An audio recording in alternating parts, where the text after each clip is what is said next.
Well, good morning and welcome to this week's panel conversation. I'm really excited that you're able to join us today to hear from leaders in law enforcement about how community perspectives impact the delivery of police services in communities across the country. My name is Matt Fulton and I'm the National Engagement Vice President. We're a company that focuses in on helping communities with engagement and performance measurement. We have assembled these conversations just as a way to help share perspectives and ideas and solutions that communities have found that are working for them, as well as to address kind of the challenges that they've been running into as it relates to understanding community perspectives and managing community perspectives. We're going to be talking about 3 different questions and having our panelists respond to those. And our whole idea is that you're going to take away a fresh idea, new perspective, something new to consider in the work that you're doing.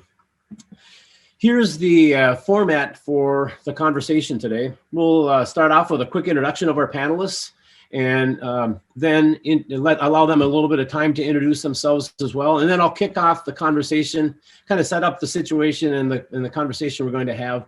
And then we'll kick into the questions of the panelists and then wrap up at the end. It'll generally, our experience has been that these sessions have generally taken about an hour. So let me start doing the introductions. And first of all, let me just start off by thanking all of you for participating in today's panel. Our first panelist that I want to introduce is Chief Roger Schei.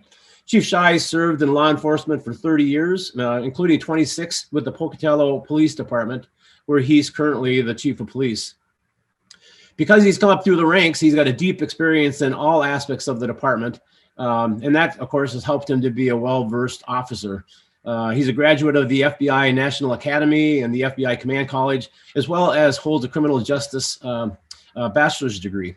Roger's got a strong belief in community relationships and is committed to protecting children's rights and taking pride as the president of the board of directors for court-appointed special advocates. In 2016, he was honored to receive the Ron Timpson Award from the local branch of the NAACP for human rights advocacy, volunteerism, and commitment to the improvement within the Pocatello community. Roger, thank you for joining me and us. Would you mind just sharing a little bit more about yourself? Sure. I grew up in San Diego. I started my career off actually as an explorer down in San Diego County back in 1990. And then I relocated to Idaho in 1993, and I worked in the jail for a year before coming on to the Pocatello Police Department. Some of my hobbies and working out, snowboarding, martial arts, staying active. So, and surviving my 3 daughters. Those are some of my activities. So that's great. And Idaho is not a bad spot to be enjoying all of those things. Yeah. Yep. Well, great. Thanks for being here. Let me introduce Chief Doug Shoemaker, who comes to us from the Grand Junction, Colorado Police Department. He joined the department in June of 2018 after 26 years of service in Jefferson City, Missouri. He's got extensive management experience and leadership experience and is well recognized in the profession for the work that he's done. He's got extensive work as serving as a public information officer and has demonstrated leadership in numerous law enforcement associations. There's one that I really caught my eye and I wanted to pull it out specifically. He was appointed in 2019 by the International Association Chiefs of Police president to the position of committee chair for the Police Standards, Ethics, and Image Committee, which is one of 27 committee chairs for IACP in the world, and is still sitting in that position. He has been working with collaboration with other media experts and establishing best practices and public outreach and media relations in that capacity. Doug holds a Bachelor's of Arts degree in English Literature, as well as a master's degree in criminal justice from the University of Central Missouri. Chief Schumacher is also, I'm very happy to say, is a candidate for the 5th vice president seat for the IACP organization. Doug, thank you so much. I've heard just great things about your background and your leadership and really appreciate you being here. You want to add a little bit more? Well, I think you covered it. I'm excited to be here. Certainly always talking with other law enforcement leaders about things that are at our heart the communities that we serve. And certainly you mentioned my time with IACP, and I've enjoyed the opportunities to work within that organization to really hear about challenges and maybe more importantly opportunities across not only our nation but across the world to better the story of policing. So I'm happy to be here. Thank you. Thanks, Doug. I really appreciate you being here. And I'm happy to introduce our third panelist, Chief Rudy Mora. Rudy has 27 years of law enforcement experience and is currently the Chief of Police of the Pueblo of Laguna, New Mexico, and was undersheriff for the Bernalillo, sorry, I mispronounced that, I'm sure, County Sheriff's Office. Chief Mora is experienced in many different aspects of law enforcement, and he has specialized skills around organizational leadership, police accountability, police ethics, highway criminal enforcement, police training and education. One of the interesting things about Rudy, he's also serving as an adjunct professor for the International Association of the Chiefs of Police, and serves as a certifying official for the California and National Canine Associations. That's a really interesting backdrop, Rudy, and I would love for you to share a little bit more. Good morning. Thank you. And I feel honored to be here with these esteemed leaders. I've heard a lot about both of you all, so I'm honored to be a panelist with you all. Yeah, my background originally started with the New Mexico State Police, did 20 years with the New Mexico State Police. In 2015, Sheriff Manuel Gonzalez was elected as Bernalillo County Sheriff in Albuquerque, New Mexico. He appointed me as his undersheriff, and I served in that capacity for almost 5 years. One of my greatest achievements, I shall say, is probably, or as the day my wife actually said I do, that's the best achievement I've ever had. And then my children, I enjoy spending time with my children. One of the main reasons why I left the Bernalillo County Sheriff's Office is, one of my proudest moments was being able to pin my son's badge on him to be a deputy sheriff. Unfortunately, on November 17th, 2017, I received one of the worst calls a father could get in law enforcement. And that was my son was involved in a deputy-involved shooting. Because of my position, it was a very high-profile shooting, came under extreme scrutiny. We made it through it. It brought us closer together as a family. But my first chance to finally just move away from that agency and let my son stand on his own 2 feet was the best decision for us as a family. And that's where I'm at. My passion is training police dogs. I did that for the New Mexico State Police for 20 some years. And still do it. I still have a private business where I train and maintain dogs for the Albuquerque Police Department, Bernalillo County Sheriff's Office, the New Mexico State Police, and the United States Border Patrol. So that's truly my passion. And that's a little bit about me, probably a little bit too much, but thanks again. Well, thanks, Rudy. I appreciate you sharing your history with us, and really happy that you're here.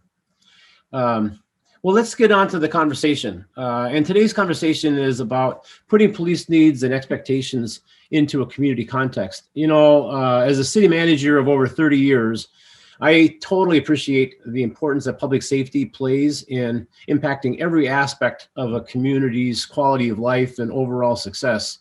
And I have a great admiration and appreciation for the work that you all do as leaders and the folks in your departments do on behalf of the community and keeping it safe and helping to set the tone of comfort and safety for people that are living in the community and businesses that are in the community. And the thing that I think sometimes people take for granted is the impacts that occur in a community if things are not done correctly or not done in a manner that the community expects. When you make a mistake, impacts generally have generational kind of tales. And so the expectations are high for you to succeed and to do things the correct way. I'm in Minneapolis and St. Paul right now. And of course, you've been following and monitoring the things that have been happening in the Minneapolis metro area over the last couple of years, and specifically this last couple of weeks. And so I totally appreciate and respect the role that you are playing. And then you add on top of that a global pandemic and all of the organizational aspects of things that you've been dealing with.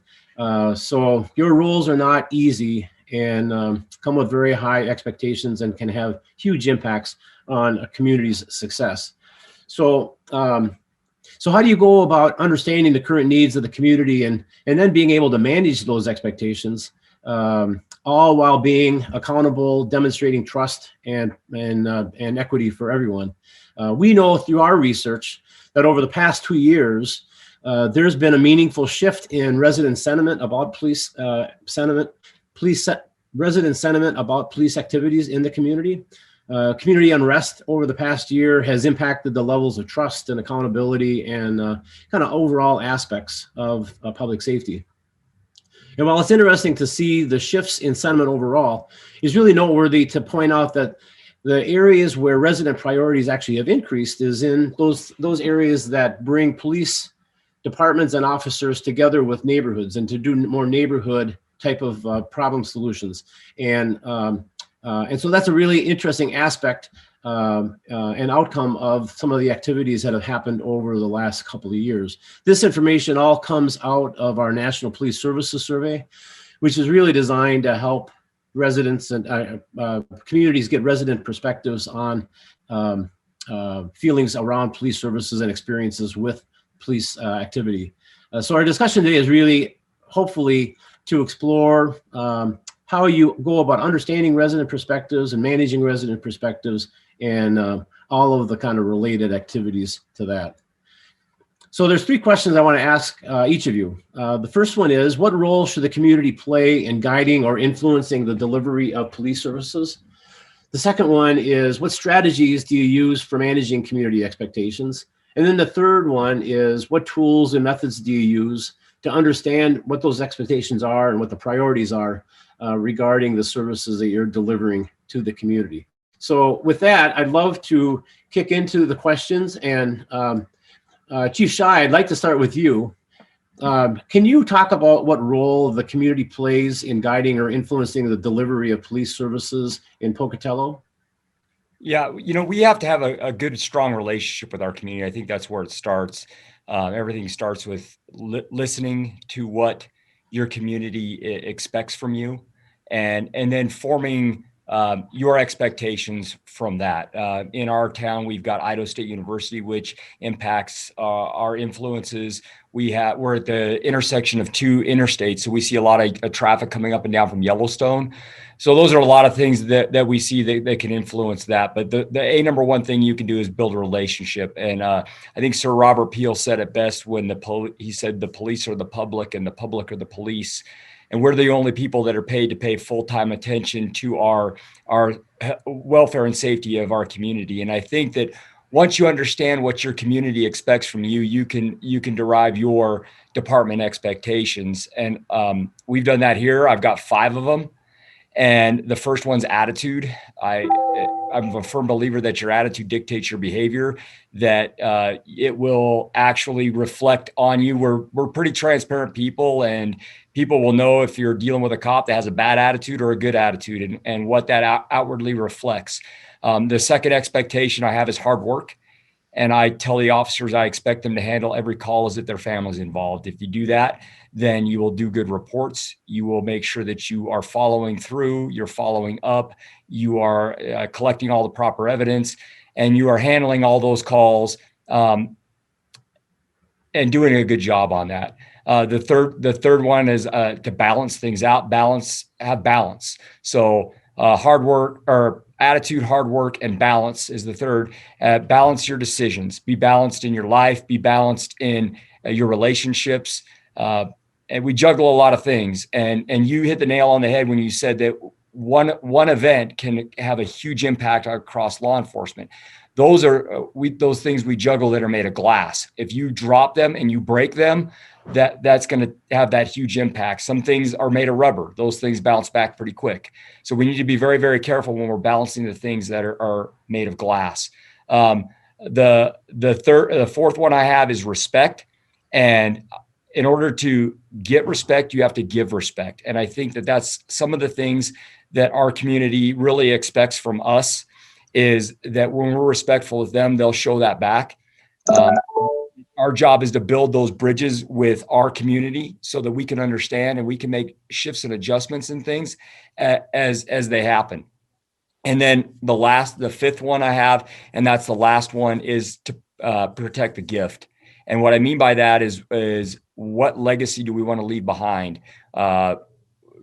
When we go somewhere as law enforcement, especially being in a chief's position, people will shut up and listen to us. And that is because, not necessarily because of anything that I've done, it's what those have done before me, or those in the past that have built that relationship with the community. And my job is to continue to build that solid relationship.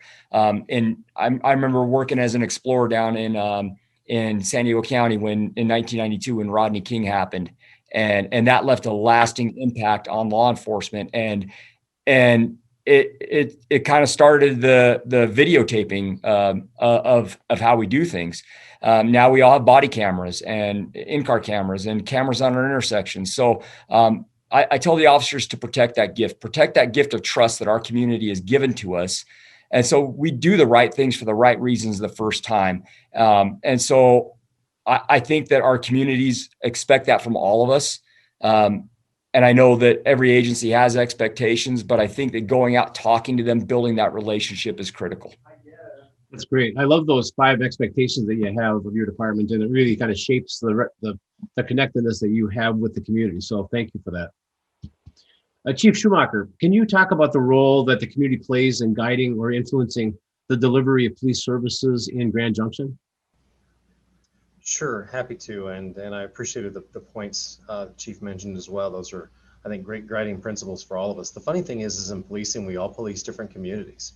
Everybody is so very different, and every community has different expectations. And as part of that, we have to really understand all the intricacies and maybe the backstory as to how those expectations evolved. My community may be very different than either one represented here today, and certainly is very different than all across the country. So I think understanding what your community really expects out of you is an essential step to really police the way that they want to be policed, and to make you collectively and collaboratively work well together.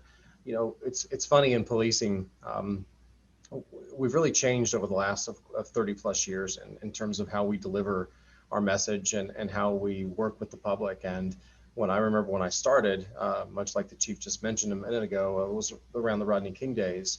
And when we did press releases, for example, we basically would send out a press release on our time when we're ready and only then, and there was no demand otherwise at that point. But now with the 24/7 news cycle, the demand to understand why we do what we do is probably there more than ever, and will continue to grow with social media.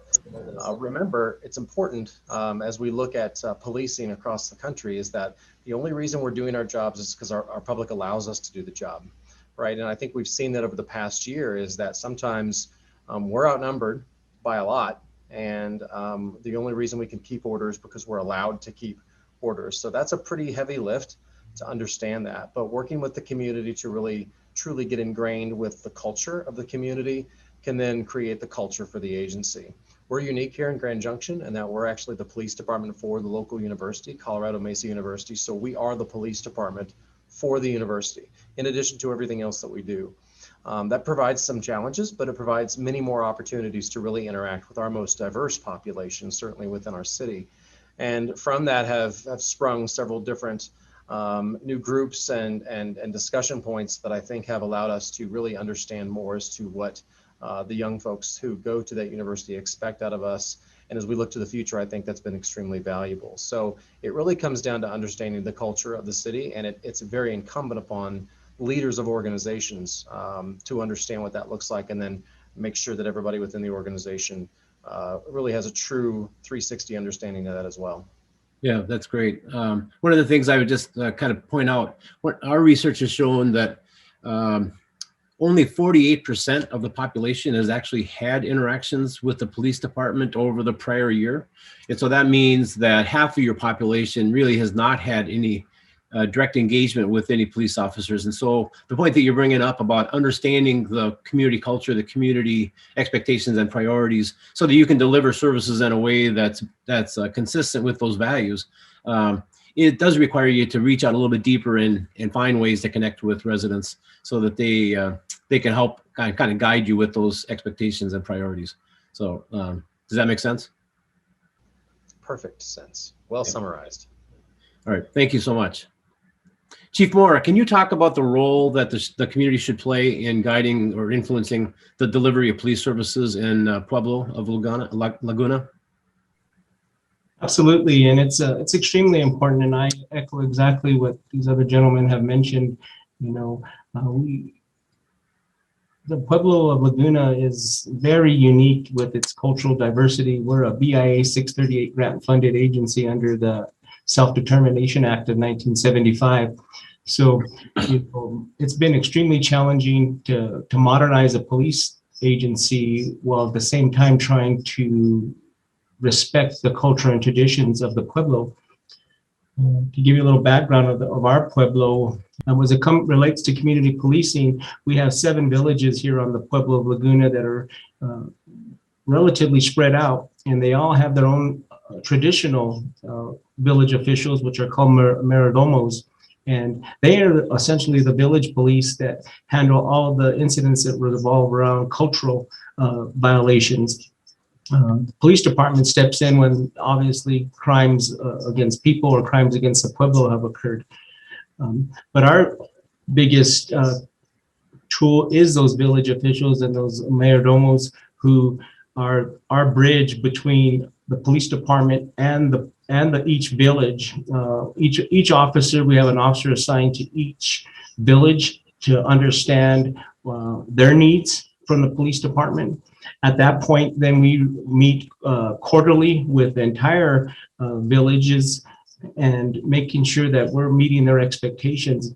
And then as it relates to more modern, we have several casinos on our Pueblo that also have a different approach to as it relates to community policing. But again, it's a grassroots approach where we identify each needs of each particular area and we address those on a one-on-one. Okay. Thank you so much. That's a very multifaceted community that you live in. Yes, it is. And it proves to be challenging. Working on Indian country is extremely beneficial in many ways. One is that, the media is not allowed on the Pueblo and there's photography is limited. So there's a lot of protection of cultural preservation of artifacts and things of those natures. So we have a lot of extra authority that I didn't have necessarily when I was an undersheriff or a state police officer. But it gives us the ability to be able to get a call from a village official, know what's going on in their neighborhood or their village, and be able to address that issue one-on-one, not only through the court system at need be, or through cultural. These village officials have extreme power within their villages to literally banish someone from their village based off of a cultural violation. So the preservation of community and their culture and a no-nonsense approach is quite harsh as I've seen compared to traditional police, where we've seen the revolving door when it comes to criminals. An officer arrests someone, the next day someone's out. There's a different approach here on the Pueblo where if they're continuing to be a nuisance, the village, the people themselves will take it up amongst the village and banish that individual from their community, and they're no longer allowed on the Pueblo. Wow, that's very interesting. Thank you. Let's go move on to the second question. Chief Shoemaker, can you talk about the strategies that you use in Grand Junction for managing community expectations? Sure. Well, it comes down to information sharing, and it comes down to the thing that I think we're all talking about, and that resonates, I think, with our communities best, is that level of community policing. It was Sir Robert Peel was quoted earlier, and those traditions from 1829 really live today. Of course, they've evolved as the community of the police and the police of the community, and the different tenets of that. But really, the involvement is key.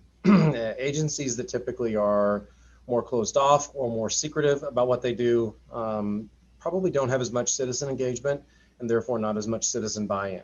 So, we all do our own programs or projects. We all have like a Citizens Police Academy or ride-alongs or explorers or volunteer programs. All those things really should be in our tool belt anyway.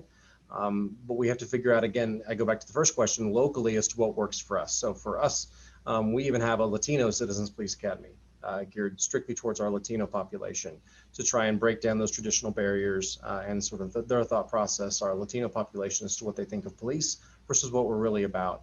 I would say without a doubt, and I'm sure this is the media relations and me talking, but social media engagement is key. And telling the story of what we do and why we do it is essential, because we're no longer able to wait for that narrative to come out. And I'm telling you from experience, and I think we all know this, is that if you're waiting for somebody else to tell your story for you, particularly in the media, you're going to keep waiting because it's never going to happen. So we have to step in front of those things, and we really have to engage and talk to the why of what we do and how we do it. Now, I'm not talking things like tactical operations, the stack of SWAT and all those types of things. That's not at all what I'm talking about. What I am talking about, though, is why do we have 2 officers on a traffic stop sometimes? Why do we spend so much on defensive tactics? Why do we spend so much time on firearms? Why do we do all these things? It's not, I think we have to understand in policing sometimes it's not an us versus them mentality. It's that sometimes our public doesn't know what we do and why we do it. But when we talk with them about it, and we see that within our engagement programs, is there's a light bulb that goes off. And there's this moment of, oh, okay, that makes sense. Never thought about that before. And so the more we can really engage in that way, I think the more successful, quite frankly, we're going to be. And it's hard for us sometimes, but the lighter moments really matter. And you mentioned earlier, Matt, the term, and I will admit I dislike the term of humanizing the police because it sounds robotic, but I get it. And I know where we're going with that. But the lighter moments can make a big difference. Even some things that are so as innocuous as some sort of funny towards video, and I don't mean making fun of ourselves. I mean just a moment, a lighter-hearted moment can be something that shows folks, hey, these guys are not robots out there. They're not all mean, and that perception that sometimes is proliferated throughout our country that is so false. We can help work with that narrative by doing some of those things to better engage and show, look, behind this badge, I'm just a guy. I'm just a resident like you, and I'm just doing a job, and I love this job, but I like to have some fun doing it too. And I think that makes us that much more relatable. So that's what I would encourage. Yeah, that's a great response. I love the notion too, and the point that you're emphasizing on just sharing information and building those relationships, particularly during calm times, so that when you get into a crisis mode, you already have those connections already made. So that great points. Chief Mora, can you talk about the strategies that you're using for managing community expectations in the Pueblo? Yes. Our biggest strategy is just that interaction with us and the public. And I love the fact that the way you mentioned that there's a vast majority of people that have never even encountered a police officer before. And I'm a firm believer that, there's a certain percentage of society that are going to hate us no matter what we do. And we've all encountered those folks. There's also a certain percentage of society that are going to love us no matter what we do. And, you can probably just ask my mom that way. We do no wrong. But our biggest opportunity is to provide professional service to that person that has never encountered law enforcement before, and be professional with them.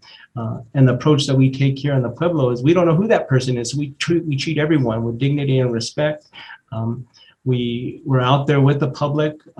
What I like about our ability here as a police chief on the Pueblo is, I routinely authorize officers to get calls and help out the elders, help out the community.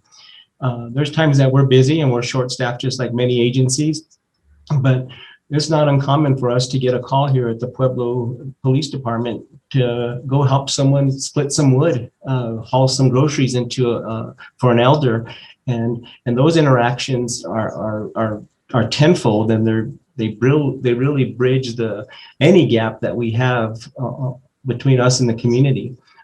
We still have our same challenges. We still have a huge cultural diversity here and a movement to the so-called police reform that's happening. And I live firm by the fact that, we don't have to be bad to get better. So I love the way the others have mentioned about, being transparent, letting people know that we do make mistakes, and we utilize social media to highlight not only our successes, but also our failures. And, there's some agencies that I've worked for where they block certain comments on social media. And unless there's a vulgar language or flat out violence, we don't block any of that. We answer, we engage those comments that come on social media, both good and bad.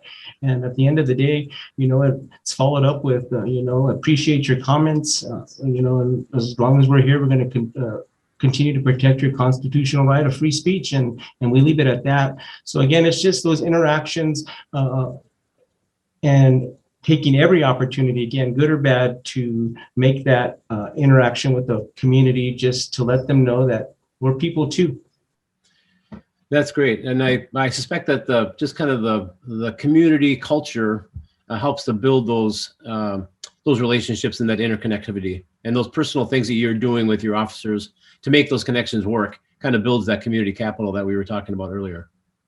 Yes, it does. And, it's just so unique here in the Pueblo where, we have these village officials. We have what's a title that's called a war captain. And a war captain is traditionally the highest official on the Pueblo. They even oversee the governor of the Pueblo, which is elected every 2 years here on the Pueblo. But that war captain I have a great relationship with. I can call them on a day-to-day basis. We communicate, and having that cultural authority of that war captain, who is I respected very highly, and I don't want to use the same terms as God, but it's pretty high. And it sends a huge message when they see us in the community with those war captains, with those village officials as one. All right, thank you. Chief Schei, can you talk about the strategies that you're using for managing community expectations in Pocatello? Sure. I appreciate what both the other chiefs said. As you guys are talking, I'm writing notes. So I'm known to steal stuff from people and use it. So thank you very much. Appreciate the wisdom and the expertise. So I look at things as every opportunity that we have to engage with our community. And someone talked about community capital. I call that leadership capital. And I think I have this bank, and I always think the bank is empty. And I always want to put more leadership capital in that bank, because when something bad does happen, that's when you have to make a withdrawal. And I'm very frugal about going to the bank for a withdrawal. I always want to build leadership capital. And part of that is when I go into a conversation, I always think that I'm wrong. And if I do that, then I'm more open-minded to listen to the other end of it. And that has really built some bridges, because if somebody has come and said, well, why do you do this? Why do you do this? I think you should do this. And I listen, or our officers listen. I think that's a big thing. People just want to be heard. So I think building that leadership capital is a huge thing, and build as much as you can, because that bank is as big as you want it to be, unlike my bank account. So some of the things that we've done here, and I'm going to take a moment to brag on our relationship with Idaho State University Athletics. We do workout challenges with them. We take them to the range. We do a lot of stuff with them. They do shop with a cop with us. And this summer we've got a bunch of activities scheduled with them. They had a spring season this year, and we did a lot of stuff with them. We bring in some people to talk to them. We go in and talk to them. We have a mentoring program with them. We do an annual shop with a cop, a Secret Santa. We did a turkey fundraiser called Give the Cops the Bird this year. This is our second annual one. We raised $10,000 and 202 turkeys. And then we did burpees for every turkey that was brought in as a senior staff. Me being a workout junkie, I was okay with that. But some of my members of my senior staff kind of gave me the side eye when I told them we were doing 202 burpees together. And we put that all on social media. I appreciate what Chief Shoemaker said about, telling your story. We put all that out on social media, LinkedIn, Facebook, Instagram. We're doing an essential needs drive this weekend, and we're partnering with other community groups. We partner with the NAACP, Idaho State University, School District 25, CASA, our Sika group, our homeless shelter. We partner with them on multiple projects. And I think when you partner with those people, you build those relationships and you build that leadership capital. Then they, like Chief Shoemaker said, they get to see you just as a dude, right? Hey, I'm just a guy in some workout clothes here doing some burpees, and no better, no worse. I think that us as chiefs and police officers staying humble is critical. I think that they look at us for leadership, and the most important characteristic of a leader is humility. And so as long as we keep that, and we keep our egos checked at the door, that's going to help with building relationships, putting that leadership capital in the bank, getting out involved in our communities, and just talking to people. I learn more in the weight room when I go work out with the guys than I do from attending a squad meeting. So. Oh, that's a very good point. I can't think of anything that will keep you more humble than 200 burpees. For sure. That's great. I'd love to hear about those community connections. That's great. Congratulations on that. Chief Mora, can you talk about the tools and methods that you're using to help understand resident expectations and priorities on the Pueblo? Yes, I'm a firm believer in a learning organization, and again, like I mentioned before, we don't have to be bad to get better. So as these officers are assigned to these different villages or community meetings, we make it a top priority to seek to understand before being understood, and I really believe in that. So I really focus and pay close attention when we're at these meetings, that we're truly listening to their needs. We all have a perception of what we do, but I think what the first step is to make sure that we understand where the community is at and what their needs are. And then once we establish that rapport, that they actually know that we're understanding, we're there to listen, then the follow-up will be to explain our side of things and where we come from. But the first and foremost in these types of situations and building a relationship with the community is to truly understand them and where they're coming from, and again, what those needs are. That's our biggest strategy, and the tools that we use is that face-to-face interaction and active listening skills. Okay, that's great. Thank you. And I would suspect that your broadband issues kind of creates complications for using any kind of technological approaches. Absolutely, and we're moving forward with the revenue from our casinos with broadband and the 3.5 gigahertz. So we're making strides, and again, it's just a cultural thing where there's certain folks that are just never going to accept outsiders. I have literally one village here that, believe it or not, women are not allowed to vote still. It's that archaic at times, and it's being able to respect those village officials and their beliefs, at the same time trying to modernize the policing and the safety of the community the best we can. Interesting. Thank you. Chief Schei, can you talk about the tools and materials that you're using for understanding resident expectations? Sure. And lately, we've done a lot of Zoom calls with our NAACP group. We have an ongoing series called Strengthening Relationships with Law Enforcement. And that just not myself, it's the Bannock County Sheriff, it's the Chubbuck Police, it's Chief Teton from Fort Hall Police, it's Idaho State Police. So we just did a 2-hour Zoom call last week, and then we met with the members of our Asian community, not only in Pocatello but Idaho Falls. And it's like Chief Mora said, communication with those groups, that face to face. If you can't do it in person because of the restrictions right now, then Zoom is your next best tool. But getting out there and getting engaged, and Chief Mora really talked about the communication. I really like that. When we communicate with people, oftentimes we think we're like at a level 10, but really we're like at a level 3. So I'm always thinking I'm like at a level 3 or below when I'm communicating with people. So I often institute what's called a read back. So I'll ask the people I'm talking to, hey, what did I just say? Like, could you explain to me what in your words, what did I just talk about? And then if they come back to me, it's like, you know what, that was my fault. I wasn't simple, clear, and concise. And then I need to go back and and re-hit those points that I wanted to hit. It's kind of like when I'm at home with my 3 teenage daughters. Well, one's 21 now, but I think I'm telling them one thing, but what's coming out of my mouth is something different. And in my mind, I'm making perfect sense, but to them, I'm speaking like Charlie Brown teacher. So I need to make sure that we need to make sure when we communicate, we're simple, clear, and concise, and don't pass up on those opportunities to engage in your community, whether it's getting out at a farmer's market or a town hall meeting or just walking around your downtown. We're a lot like Grand Junction, where we get bad weather and snow, and like in the wintertime when the snow hits and it's cold, it's like everybody wants to stay inside. But once the weather gets good, that's when people start getting out. And so the more you can get out and engage your community in a face-to-face, and they see you as a human being, then I think that's going to be effective. It's going to build that leadership capital with your community, and as many activities as you can be involved in that, and get your other officers involved in them.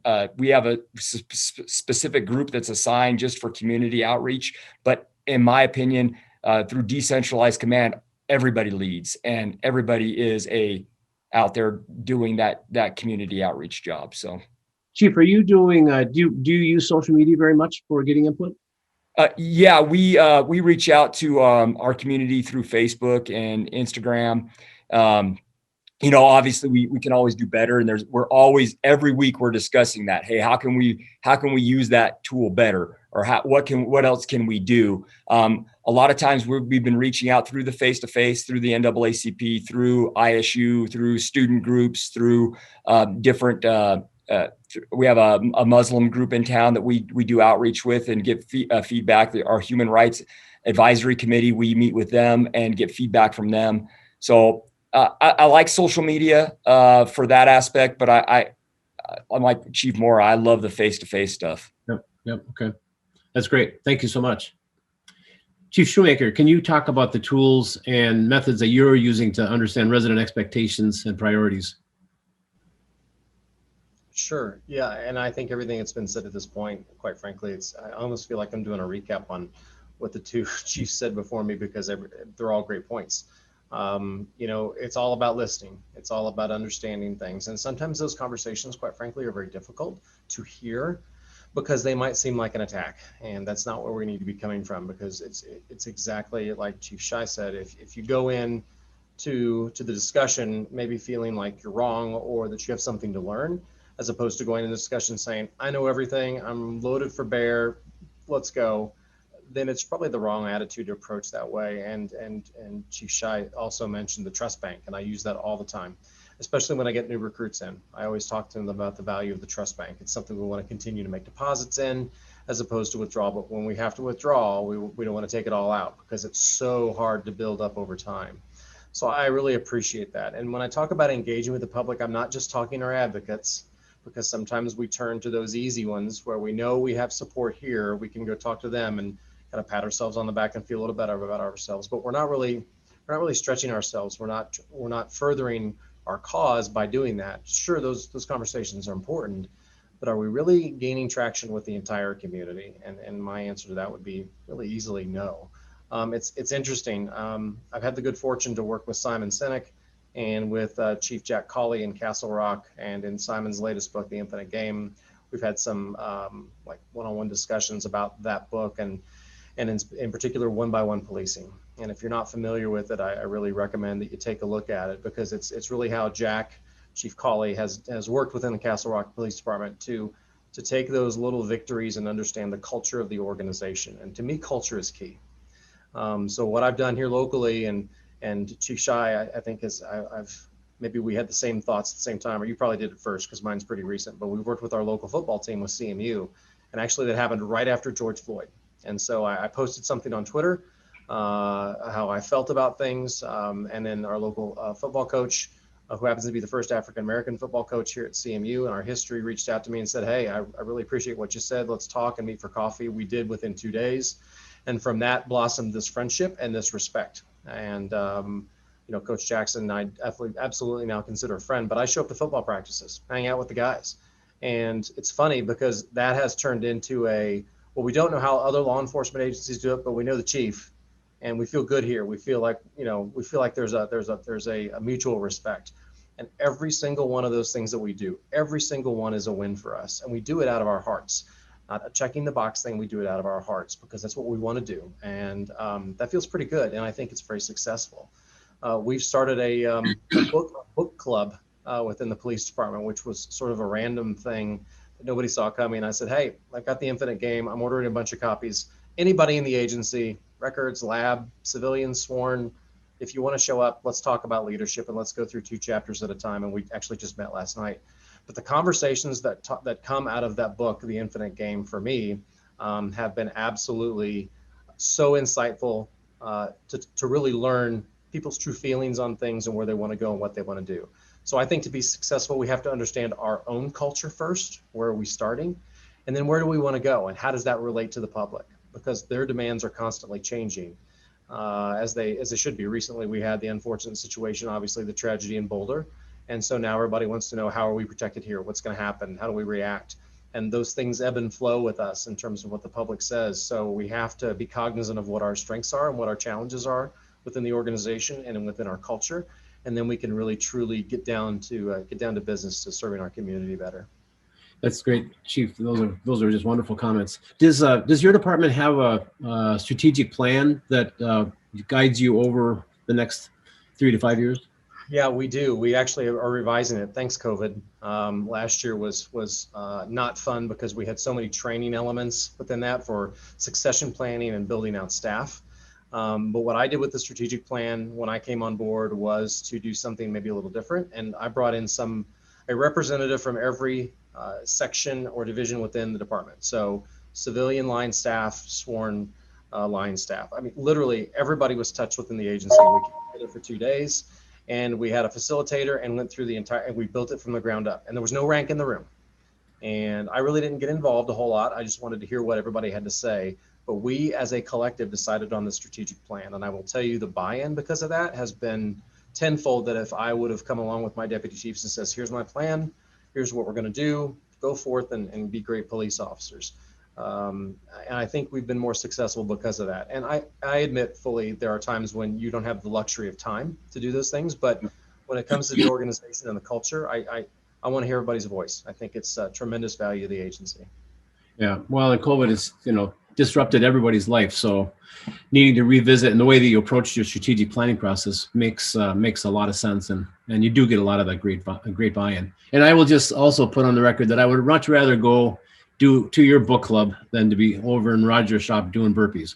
So I can't keep, I go to the gym a lot, but I got to tell you, I don't think I can keep up with you. Hey, gentlemen, thank you so much. This was a great conversation and just a lot of great ideas coming forward. Do any of you have questions for each other? No, if we could just get it. I think you sent out everybody's email, but I'd like to get everybody's email and maybe a cell number so you can add to the network and ask questions. And then if the Bengals come down to Grand Junction, I'd love to hook up with Chief Shoemaker. So, yep. Let me just kind of wrap things up. First of all, just thanks for being part of the conversation. I loved a couple of the things I really loved was the importance of the face-to-face connections that you make within your community to understand what the residents need as well as what their priority areas are.